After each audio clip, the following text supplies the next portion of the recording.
don't forget. Okay. You guys know the drill. It's quiz time for quiz 5. So again, the link is on the slides. It should be open. Let me double check. Yes, the quiz is open. So the link is on the slides. The link is also, if you go to the home page on the course website, it should be, this link will also take you to the quiz. And those are probably the 2 easiest ways.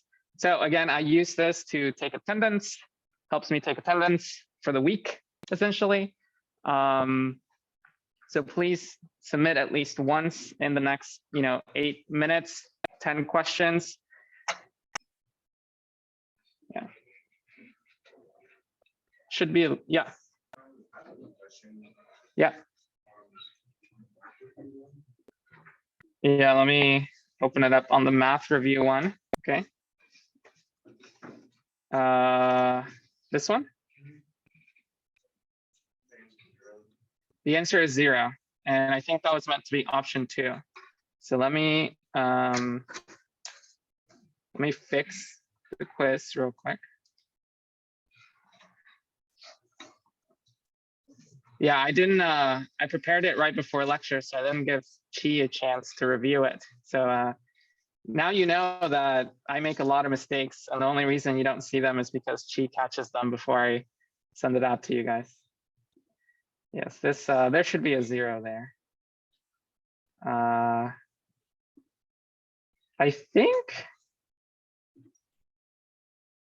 I feel like that must have updated it.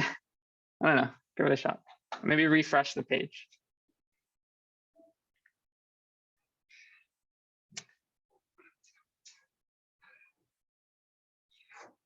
Yep, so in case the folks on Zoom didn't hear, so refresh the page on your quiz because this one was incomplete. So I think if you refresh, there is now an option for the answer to be 0, which may or may not be the correct answer.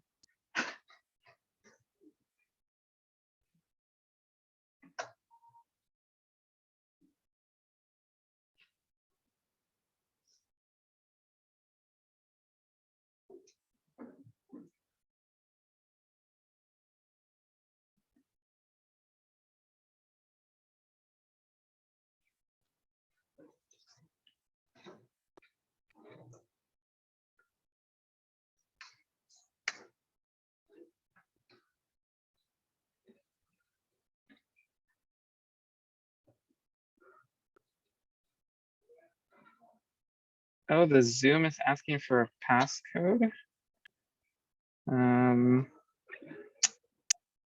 Thanks, Trinity. Let me.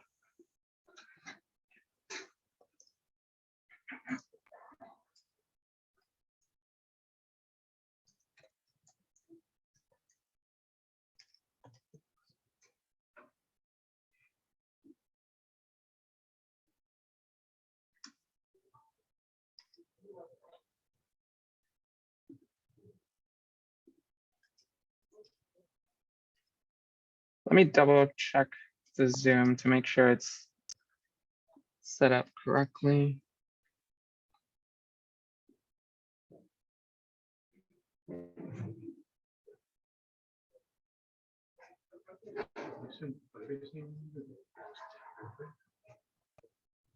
Sorry, question? Oh, yeah. For one of the questions, it's like for the DFS algorithm. Mm-hmm. What do you mean by the vertices are used as tiebreakers? If your node, okay, yeah, so the question is for the DFS algorithm, what do I mean by the vertices are used as tiebreakers? If you have multiple neighbors, I think it tells you either you will visit the smallest vertex first or the larger vertex first. I think there are 2 questions, and then it tells you which order in the question.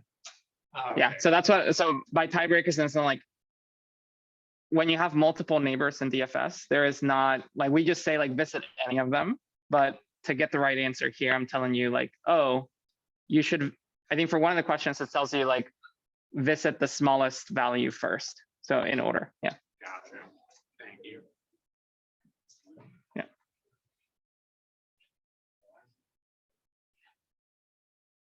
That's a great question.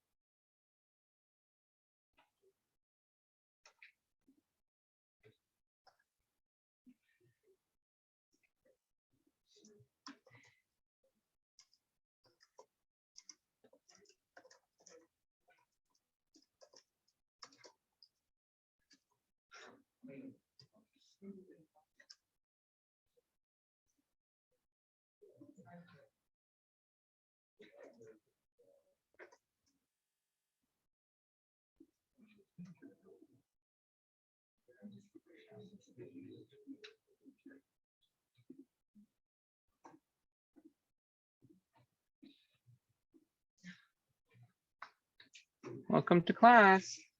It's doing our quiz like every Monday. No, you're good. You're good. Don't worry.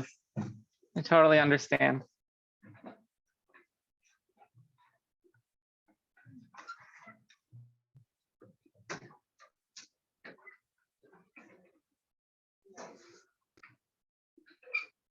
Hey Trinity, quick question. Was Jordan able to get on the Zoom with the link, or is it still asking for a password?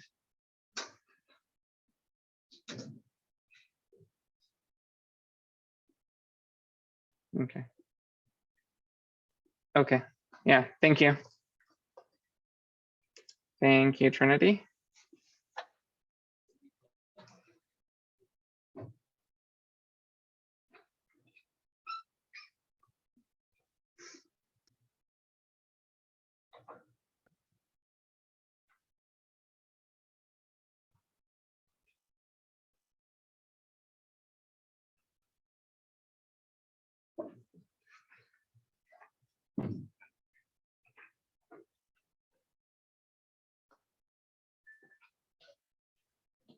Welcome to class.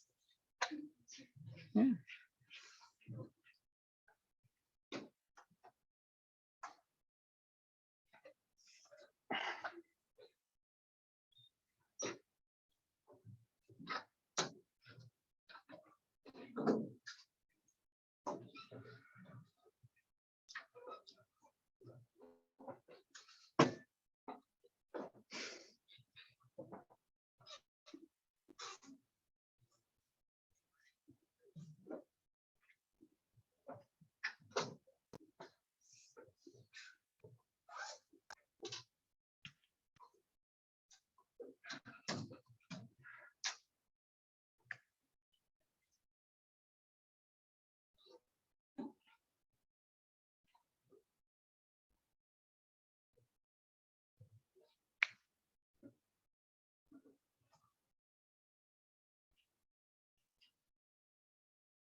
All right, let's come back. Any questions on the quiz? Anything you guys are struggling with a little bit? There could be wrong answers. That's not. It is not unheard of me to make mistakes. I would say I actually make them all the time. Okay. All right, so let's get started with lecture. As always, the quiz is going to remain open until midnight tonight. It is set up so I track every one of your responses. So I do get a chance, like you will get the max grade of how many ever times you attempt, but it does let me see, like, ideally everybody attempts it the first time and they're getting like, 70, 80, 90, like pretty high score. So I might reach out to you because I will see, like, if you're struggling a lot, I might reach out. So just expect that. But yeah, you're more than welcome to submit as many times as you can between now and midnight, and I'll take the maximum of your quiz. I encourage you to understand sort of the answers to the questions. All right, cool. All righty, let's get started. Okay, so that was a quiz. Another reminder, I think starting tomorrow, Chi is going to send out a link to this survey to the entire class. So we already talked about that last time, so I'm not going to say too much about it, other than I think you have about a week to fill it out. It really helps out if you fill it out. Okay, great. Homework 5 is due Wednesday, 11:59. How are folks feeling about homework 5? Did you guys get started on it yet? Yeah, the coding is a little longer than usual. I tried to make the written a little shorter, but I am told I made it a little harder than usual. So anyway, get started when you get a chance. The homework 5 walkthrough is up, and I will also start hosting homework parties in Eric on Tuesdays. So from 3 to 5:30 p.m. This sort of overlaps with my student hours already, but I will be there in person in one of the lobbies. And you're more than welcome to come during that time and just find me, talk to me, just work on your assignment while you're there. Yeah. Office hours are now going to be on campus, so that's starting today. Again, I believe Eric is open to you guys, so you can come in. My office is in room 331. They don't have it open. I don't think they have the top floors. Not the top floors. Okay, so I will hang. What's open to you guys? First and second. Yeah, I'll hang out at the very first floor. I think I saw some like chairs there that are just like out, and you're more than welcome to come ask me questions, come in a group, come work together. So I'll be there 2 to 3. I will also be on Zoom. So if you are, if you've got other things you want to do, then you can jump on Zoom. Okay. All right. That's it for the announcements. Any announcements from you guys? Anything that the rest of the class should know? We've got a really fast growing business over here. So you guys should go check out what's the crack food? Fruit. Okay, got it. And it's in the mall, you said? Four Seasons Town Center, first floor, across from Round 1. Yeah, Four Seasons Town Center, first floor. Apparently some really good snacks. Yeah, desserts. Cool. All right, so any other announcements from you guys? Anybody go to a hackathon at some point? Not yet? You guys register for one? Okay, let's get started.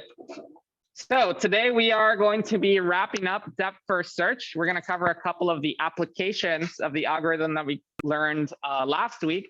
And we're going to start looking at breadth first search. Now, both of these algorithms are trying to do the same thing. They're just doing it in different ways. So again, the objective of this lecture is by the end of lecture, you should be able to analyze the depth first search algorithm. Again, so understand the running time. We will be using depth first search to solve a few problems in lectures, so you get a sense of like how you can use it to solve problems. And then we'll jump into breadth first search, but just the beginning of it. So we're not actually going to see any applications this lecture. All right, but we will show you the working pseudocode for breadth first search as well. All right, so this is review from last lecture. This is the pseudocode that we came up with for depth first search. I did also share a link with you guys to the replit if you want to see the implementation in C++. It's very similar to this, just with a lot more syntax, because C++ is very picky about what you write. Somebody want to walk me through what this code is doing and how it works?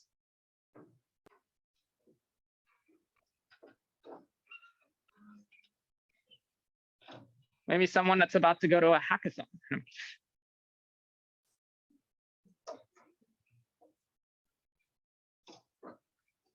Yeah.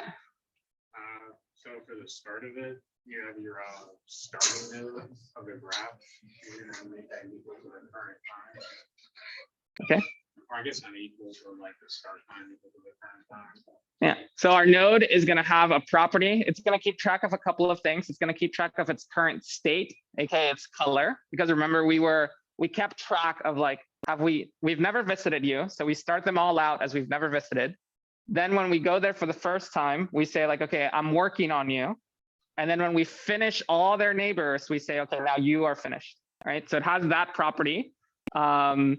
Which is, I don't do it explicitly, but we mark it as done. So you can imagine there's a w.status or something. And then it also has the start time and the finish time. So these are the time when we start working on the node and when we finish working on the node. Now, you don't need this in your DFS algorithm, but it is going to be useful for what we're about to do next. So that's why we have it here. All right, you want to continue? And then next, you're going to increment that current time by 1. Mm-hmm. And then because you are technically visiting the first node, which is your starting node, you're going to mark that as in progress. Right. So this means we are starting on W. We're just starting on W. So we mark it as in progress. Yep. And then you're basically going to iterate through its neighbors. So if it is unvisited, basically what you're going to do is you're going to call the function recursively on the current time, which will also increment it, and then you're going to increment the current time. Yeah. And then okay, let's pause there. So everybody gets this part. This is, I guess, what I would say the more important part of the algorithm. We mark W as in progress because we're starting to process it.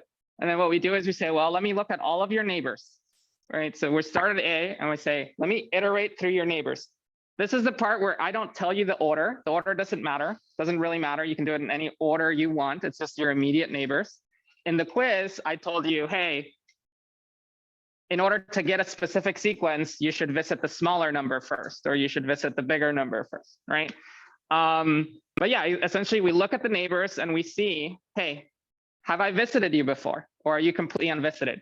Only if you are unvisited do I then say, let me go. Essentially, you can think of DFS as a function that visits the node. So you call yourself, hey, go visit that neighbor with the current time being right now, right? Because we already added 1.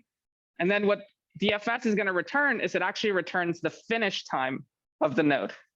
You'll notice here, current time, we set it to the finish time and it returns it at the end.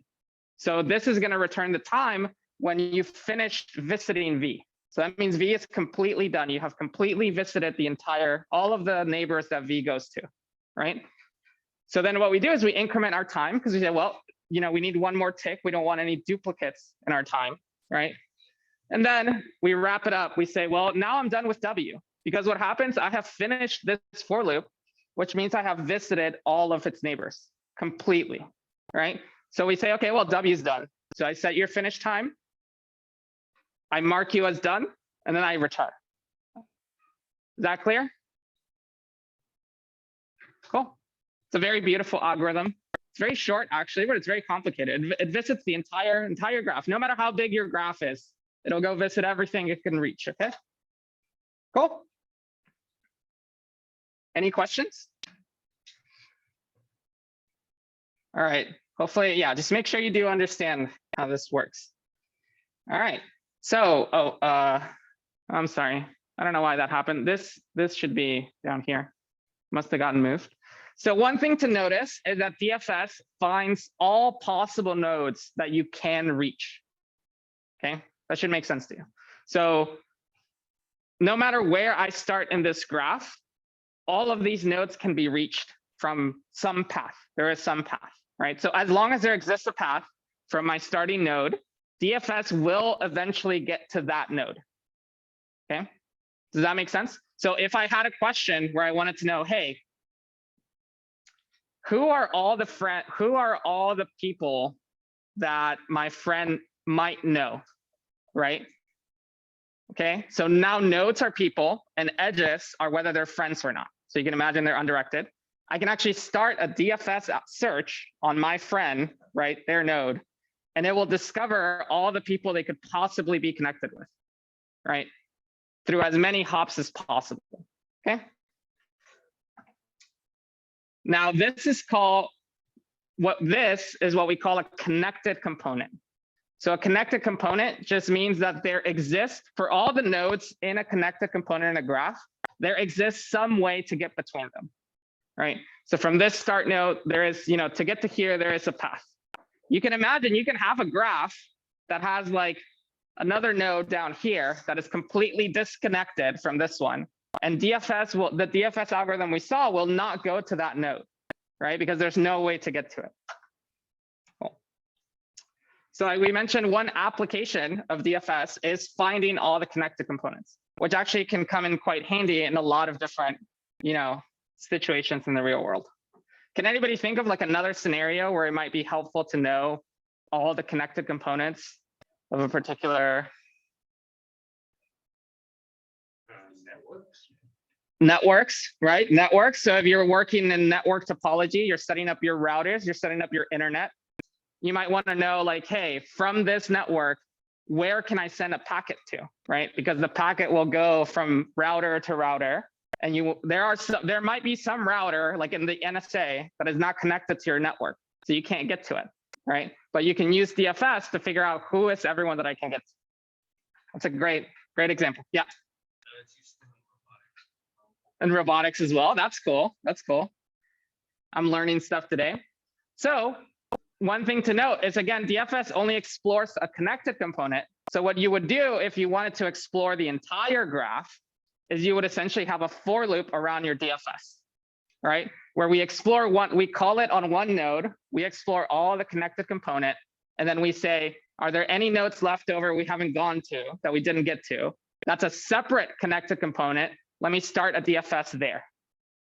Can you guys sort of see that? If you wanted to explore the entire graph, that's what you would do. Yeah, I don't know. The slides are a little funny. This edge should be here. Okay, it seems to be popping up all the time. The first thing to notice about depth first search is that we're actually building a tree when we execute depth first search. Now, what do I mean by that? These are the edges that we visited, that we went on while executing depth first search. So you'll notice we didn't actually go over every edge. We only went over some of them. And this was our starting node. You can imagine if you pick this up and kind of let the graph hang, these are your first children, right? Then this node has this child, and then this node has this child. And then technically this edge is down here, so they're children of each other. So you can see that depth first search actually generates a tree on a graph. Okay, so the edges you took, the ones you actually took, create a tree. So I started with A. I think first we went to B, then we went to C. Is that how we did it? Yeah. Then we went to G. This edge is supposed to be down here. And then from G, we went to F. F, we said, oh, we're already processing B, so we don't want to go back there. So we went back to G. G, we said, there's no more edges. We're actually done, or I think we looked at D, or no, actually we went to D, right? Because we hadn't visited yet. That's another edge. Then we finished this, we went back. Does that make sense? So it creates a tree. Now, why is this a tree? How do you know that there's not going to be an edge, like another edge connecting? Okay, first of all, a tree is a graph that has no cycles. Okay. Any graph that has no cycles is actually a tree. Okay. Now, why are there no cycles in this graph?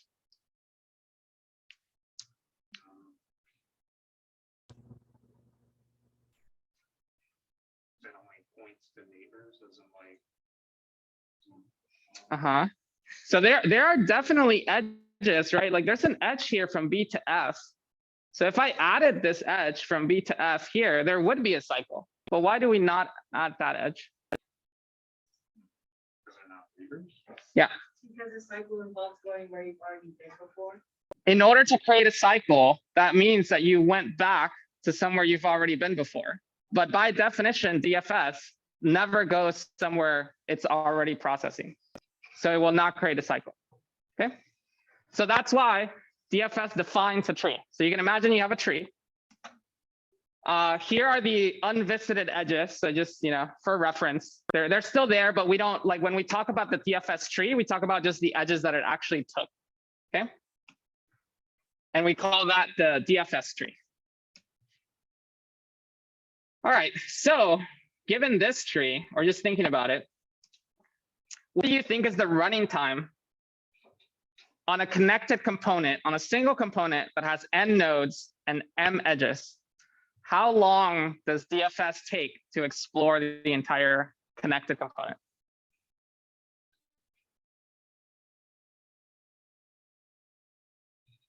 Yeah, I say. Of n plus m. You want to explain why? Who wants to give? So Serena, right? Yeah, Serena already mentioned we never visit a node. Like, we don't really go back to nodes. Like, we kind of check to see, like, oh, did I already see you? So you could say we visit them at most twice or something. We never really go back to nodes. So for sure, at least n, because we see every node, and maybe probably not more than n, right? It's not n squared because we're not, we're not like going back to nodes that we've already seen. And then it's, yeah. Every node once at least, and then maybe m because you can check the path, look like at the end of the path, it's a node already explored. Like, yeah. Check that node, but you have to check the path. Yeah, that's exactly it. That's perfect. Very smart. So again, you don't necessarily even have to look at code to understand the running time. So each edge, we ever look at it at most twice, because we ever visit a node at most once, and every edge has two, like, it's defined by the two nodes. So an edge, we ever look at it at most twice in that for loop where we're like, oh, for every neighbor, right? Once from each of its endpoints. And basically we don't do anything else. That's all we're doing. We're just like looking at the nodes, and then we're checking the edges at most twice, which means our running time is of n plus m. Why did I drop the n here? Because that's not really a good question. Don't worry about it. You should keep the n. It is n plus m. Can somebody tell me what m is in terms of n? Yeah. Isn't m the edges? Yeah, m is the number of edges. Path that you've taken, right? Yeah. Is there an upper bound on m? Like, is there a maximum number of edges in a graph with n nodes? Yeah. 2n, not quite. So 2n would be 2 nodes are connected to everything, right? But then what about the rest of the nodes? Yeah. N squared and max graph 2. Yeah, n squared, right? Do you guys have it back there too? Yeah. Okay, so what is this? Okay, do some bookkeeping. Okay, this is talking about the running time. Yeah, so the overall running time is basically the number of edges plus the number of nodes, right? That's what we talked about. And you can drop the nodes because the number of edges is, the big O running time is at most m squared, so it's bigger, or n squared, so it's bigger. But I would ignore this part. Stick with this. If somebody asks you, it's m plus n, where m is the number of edges, n is the number of nodes. That's more precise, I would say. Okay. Let's continue. Okay, so that was to explore one connected component. So by a similar argument, if you wanted to explore the entire graph, it will also be like, if n is the number of nodes, you have the entire graph, and m is the number of edges. You see each edge at most twice. You see each node exactly once. So the running time is n plus n. You can ignore some of this. It's just adding some math to stuff. Like, this is for every node we visit, its neighbors is the degree of that node. So if you add all this up, that gives you, number of nodes you visited plus number of edges that you covered. Okay. Here's my claim. We've only talked about DFS in undirected graphs, but it also works in directed graphs. How would you make it work on a directed graph?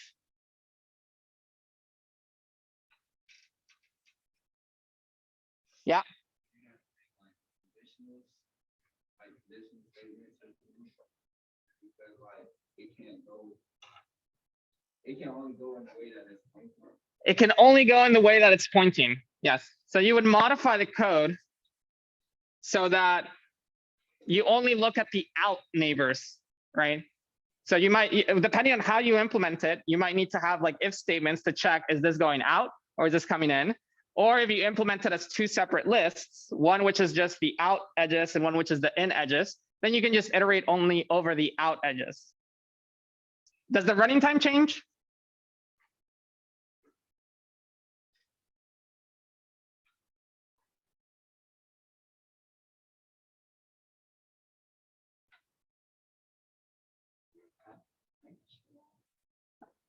I don't, what did you say? Couldn't quite hear that. I don't think so. I hear an I don't think so. It's going to be able to visit them at least twice. It doesn't change. You still visit each, you visit each node once. Okay. If you can get to it, you visit it once. If you can't get to it, you're not going to visit it, but then you'll restart the DFS at the ones you haven't visited, right? And then the edges, you actually, in this case, you only traverse them once, but that's still M, right? Because you'll never go back. You know, if you can't, like this edge will only ever go this way. We won't ever look at it again going backwards because it doesn't exist in a sense, right? Cool. All right. Here are some practical uses of DFS. So we're going to talk about these a little bit. You can think about using DFS to sign up for classes that do not violate your prerequisites. So you can imagine that each node is a class, and you can make directed edges, right? Telling you that, you know, I require class A in order to take class B. And then DFS can be used to actually figure out which classes you need to take first. We're actually going to walk through an example of that. We're going to walk through this example, which is basically the same as this one, but instead of classes, we're basically trying to figure out, this is something very common that a lot of computer programs do, which is if I'm trying to install a particular package on my computer, some packages usually have dependencies, right? Like you need other packages already installed in order for your library to work. Does that ring a bell to anybody? Has anybody tried installing like stuff with JavaScript, stuff with something else that is like, you know, in order to install this, you need like this other version of this thing. So you got to install that first. And to install that, you need like these two things. And to install that, you need like some other stuff. Minecraft mods. Yeah. Yeah. Minecraft mods, maybe even video games. Maybe you got to like update your drivers first and then you can install the game. All right. So DFS, you can actually use it to figure out what is the first thing you should install. Okay. And this is the example we're going to walk through. This is actually what's called topological sorting. Okay. So this is a graph of dependencies for different packages in Unix. Okay. So it doesn't really matter what this is. You could say this is like my graphics driver needs to be updated. You know, this says D package needs to be installed first because multi-arch support, whatever this is, depends on D package. Okay. But you could say like, you know, this is my super awesome video game. And before I install my super awesome video game, I need to like update my graphics drivers, right? So this is a graph of dependencies, a directed graph. Now, it turns out that this is a directed acyclic graph. So acyclic means, somebody want to tell me what acyclic means? This word at the bottom, acyclic. Something to do with cyclic, but then acyclic. Yeah. Means it's not cyclic. Okay. So if you know your, what is that, like Latin, Roman prefixes, I don't know, whatever. Means not cyclic, which means there are no cycles. Okay. So if you have a directed acyclic graph, so a graph with no cycles, then it is possible to topologically sort it. So topologically sort it means it is possible for you to determine what is the thing I need to install first that depends on nothing else. And then what do I install next? Like I have all the dependencies for it already installed. Okay. What's the problem if there was a cycle? Why do I say it has to be an acyclic graph in order for this to even make sense? Yeah. need the self to download the stuff. Yeah, yeah. So you can imagine if you have a cycle, it could be like, well, you need core utils to install core utils. That could be a cycle. But you could also have a more complicated cycle that maybe you don't even notice. That is like super long, right? But if you have a cycle, there is no what do I install first? Because like in that cycle, there is no first, right? It's kind of broken. So yeah. All right, that's great. Thank you guys for answering all those questions. So in a directed acyclic graph, so again, now we are looking at a subset of all possible graphs. So if you have a direct acyclic graph, which actually you can use DFS to figure out if your graph is acyclic. Then you can, the problem of topological sorting is to find an ordering of vertices such that all the dependency requirements are met. Okay, so if you look at this graph, who can tell me in what order do I install my dependencies so that everything works out? Can you guys look at it and be like, I'll give you a hint. This one goes first. What do you install next? I'm hearing a core utils. Yes? No? Okay, yeah, we install it because we only need D package, so we can definitely install it. What goes next? What do I install next? So now I have these two installed.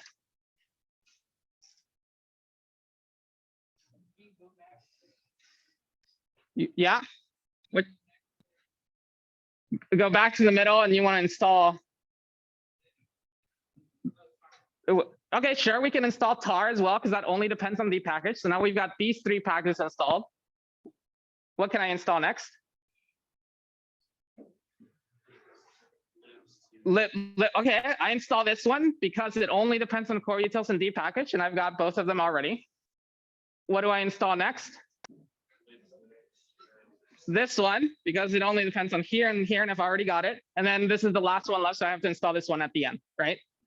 All right, cool, cool. See, so that's topological sorting. Whatever you guys did in your head right now to figure out that order, that is topological sorting, right? Now, you can't always do it in your head, right? This is why we write algorithms, because this is a dependency graph, I think, of, I forget exactly what it is. I think it's some sort of program snapshots that you've taken. No human being could look at this and figure out what the right sorting is, all right? So that's why we are going to write an algorithm to do it. Can you guys think what might this algorithm look like? Yeah. I know the first thing I look for is basically to find the first thing to install and be making sure it has nothing pointing at it.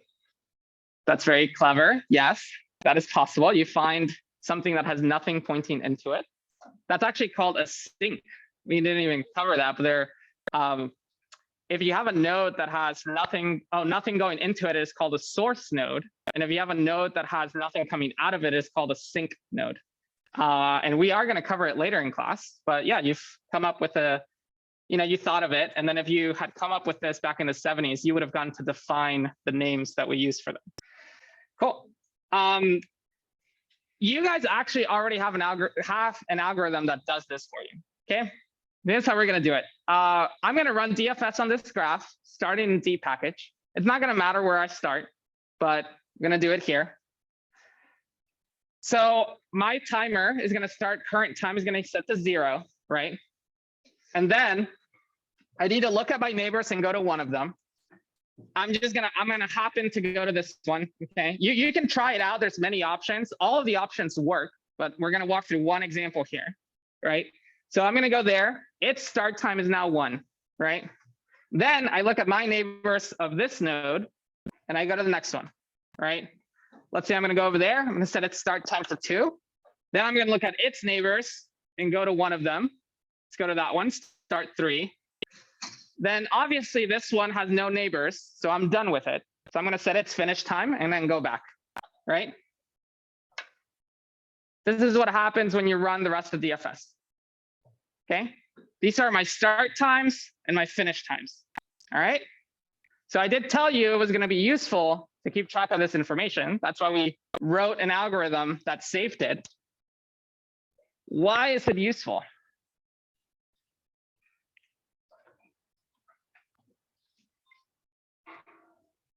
Remember, you guys told me install this first. And then you said install this one. And then you said install this one. And then you said install this one, and then this one, and then this one. Anybody see how the numbers, the start and finish numbers might help me identify which ones I installed in the order that you guys gave me? Yeah, Jonathan? They count down. Yeah, What- like if you go from single to where we said start first, you go from 11 and finish to 10. But it also has start at 9, and then you go to arm, which is finish 8, start 7, Okay. and then to lives, which is finish 6. And then from the lives to the lives legs, which is finish 5, and then so they all just count down.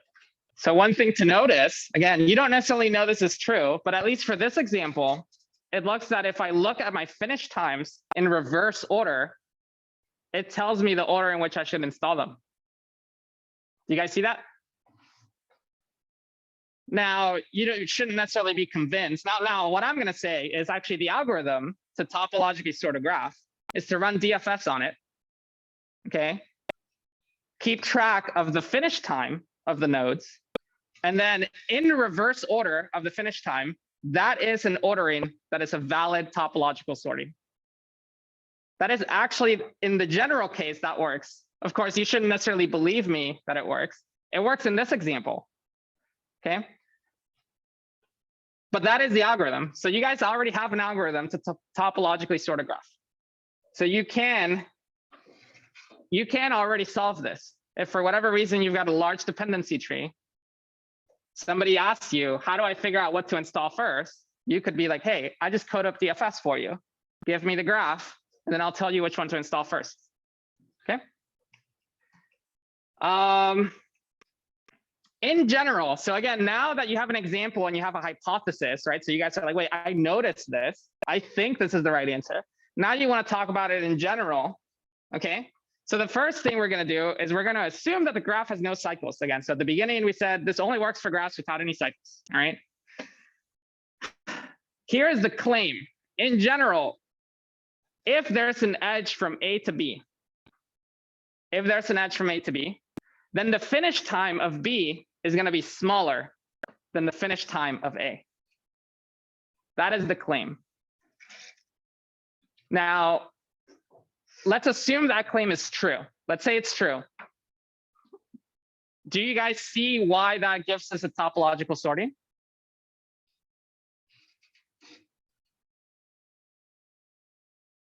Because if we sort by the largest value, then that means there is no node that has an edge pointing to it. Right? If we start with the largest finish, there is no node that has an edge pointing to it. Because if there was, that node would have a bigger finish. Right? So if we can prove, this is the claim we want to prove. If we can prove this, then in the general case, if we sort in reverse order by the finish time, we will have a sorting where we will be installing things where we have already taken care of all the dependencies already. Does that make sense? All right. So now you can forget everything we said and you can focus on trying to prove this. Right? How might we prove this? This is actually kind of tricky, I'll say. But let's walk through it. Let's go back to the DFS tree, okay, in order to understand this. So this is the graph we had. Okay. We made a DFS tree. So here are the claims. If V is a descendant of W in this tree, so if it is some child or grandchild, right? So this is the example. V is some descendant of W, right? Then this is what the timeline looks like when I ran DFS.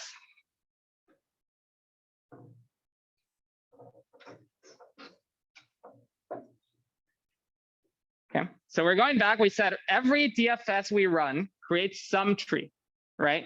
And now we're saying if I'm looking at my tree at 2 nodes, and I have that W is the parent of V, then W must have started first. Then V started, then V finished, then W finished. That is the order in which, like, it doesn't matter what the numbers are, but that is the way in which this DFS walked for any node where V is a descendant of W, right? So this is a specific example, but you can imagine in general, if V is a descendant, that means you hit the parent first. So you must have started W first. And then you went down the tree and you must have hit V before you finish W. You can't finish W until you finish everything to explore in V, right? All right. Now, if W is a descendant of V, how does this change things?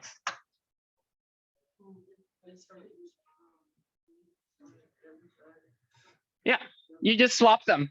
Yeah, they're reflexive. So now you have V started first, then W finished, then V finished, right? Okay. What's the other case? There's another case. So if you look at this tree, there's 3 cases, either 2 nodes for 2 pairs of nodes, either W is the parent or V is the parent. What's the other case? Yeah? Huh?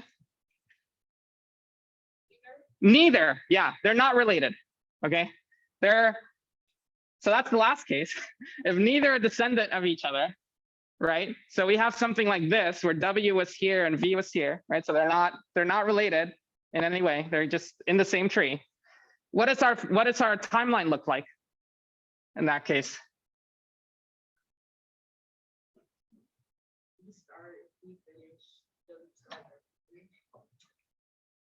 Who said that? Yeah, there you go. It's either V start, V finish, and then W start, W finish. So either we went down this way and we finished V first, and then we came back to W, or you can imagine it might be the other way. Maybe we went this way first, we finished W, and then we went down this way, right? Now, for all of these, right, remember what we're trying to prove. We're trying to prove that the B finish time is less than A finish time if there's an edge from A to B, right? So if B is a descendant of A, this was the timeline, right? We just talked about these cases, right? So that means that the finish time of B was before the finish time of A, right?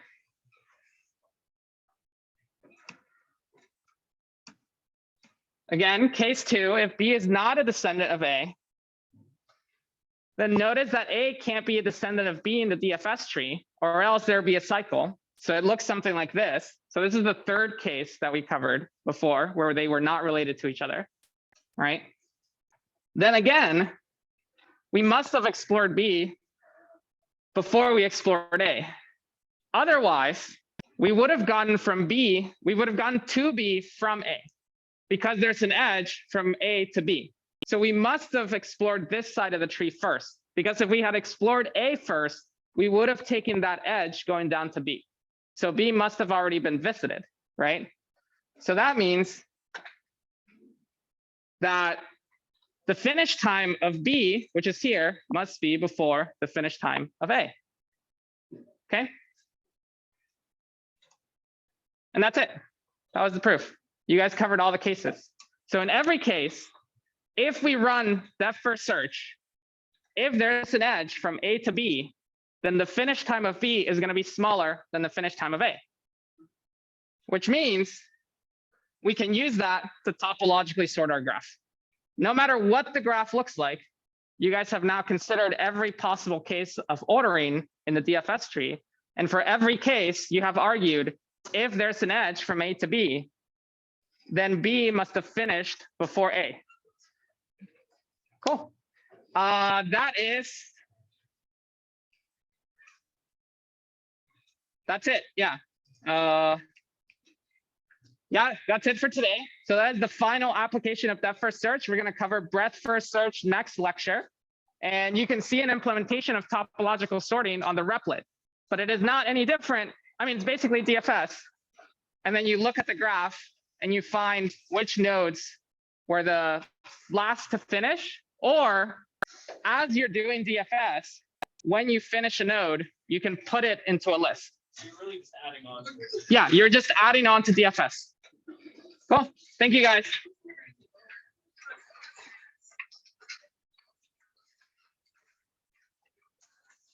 All right. All right. Thank you guys on Zoom. And yeah, office hours today. I'll be in Eric, like on the bottom floor probably or something, if you guys want to come hang out with me. Yeah. All right. Give me a second. I'm going to stop sharing. All right. See you guys on Zoom. Bye.